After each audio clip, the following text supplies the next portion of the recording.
Assalamualaikum warahmatullahi wabarakatuh. Kembali lagi bersama saya Sakina dengan NPM 2417051024 dari kelas Ilmu Komputer A. Kali ini Sakina akan membahas mata kuliah Teori Bahasa Automata, yaitu materi NFA ke DFA. Nah, sebelumnya Sakina dapat membuat soal ini dibantu dengan referensi dari Bapak Feby dari silabus yang telah diberikan di link. Nah, Sakina mencoba atau meminta bantuan juga dari AI untuk menciptakan soal ini. Nah, kita bahas tentang NFA ke DFA. Sebelum ke soal, kita bahas dulu apa sih NFA ke DFA itu. Jadi, konversi NFA ke DFA adalah sebuah proses mengubah non-deterministic finite automaton atau kita sebut dengan NFA menjadi deterministic finite automaton atau DFA yang ekuivalen, yang berarti kedua mesin tersebut dapat menerima bahasa reguler yang sama meskipun dengan cara kerja yang berbeda.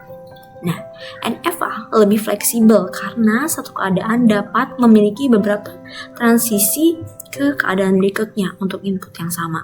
Sedangkan DFA memiliki satu transisi yang pasti untuk setiap input dari setiap keadaan. Nah, konversi ini tuh penting dalam teori komputasi untuk mencapai deterministik dan seringkali menghasilkan minimisasi keadaan dalam DFA. Nah, untuk itu, setelah kita jelas tentang NFA ke DFA, mari kita bahas tentang soalnya. Nah, di sini Sakina ada soal nih, yaitu ketika melakukan konversi NFA ke DFA, sebuah state baru di DFA yang merepresentasikan himpunan state NFA dikatakan sebagai final state jika pilihan pertama yaitu himpunan tersebut berisi semua state final dari NFA. Pilihan kedua, himpunan tersebut berisi state awal dari NFA. Yang ketiga, himpunan tersebut hanya berisi non-final state dari NFA. Dan terakhir, himpunan tersebut berisi setidaknya satu final state dari NFA. Manakah jawaban yang benar? Jawaban yang benar adalah himpunan tersebut berisi setidaknya satu final state dari NFA. Kenapa sih jawabannya jawaban terakhir, bukan yang pilihan yang 1, 2, atau yang ketiga? Karena, mari kita bayangkan terlebih dahulu logika NFA dan DFA. Nah, sebuah NFA ini ibaratnya memiliki beberapa pintu gerbang menuju kebahagiaan, yaitu final state.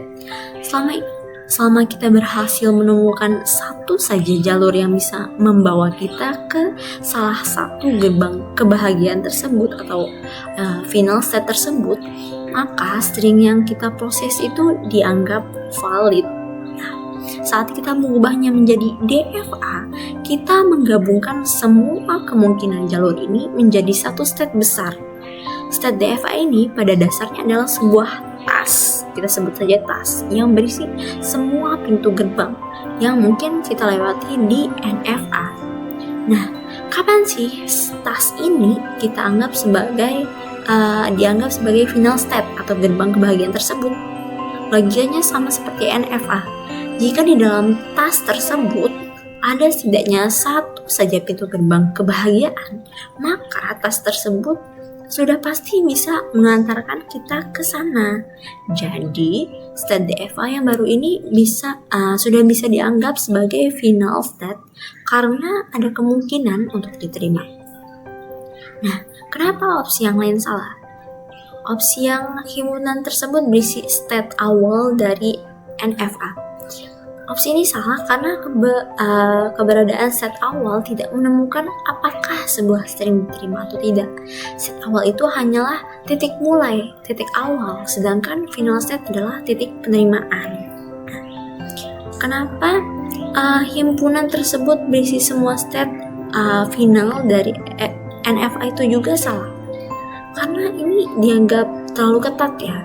Kita tidak perlu mencapai semua pintu gerbang kebahagiaan atau final state sekaligus.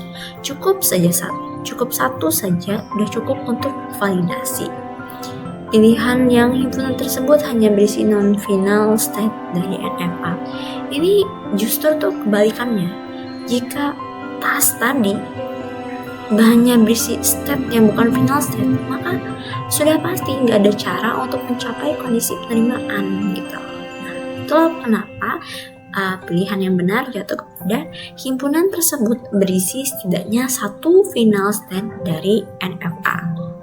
Oke, sekian penjelasan yang bisa Sakinah berikan tentang tugas ketiga yaitu NFA ke DFA. Lebih kurangnya Sakinah mohon maaf. Terima kasih. Wassalamualaikum warahmatullahi wabarakatuh.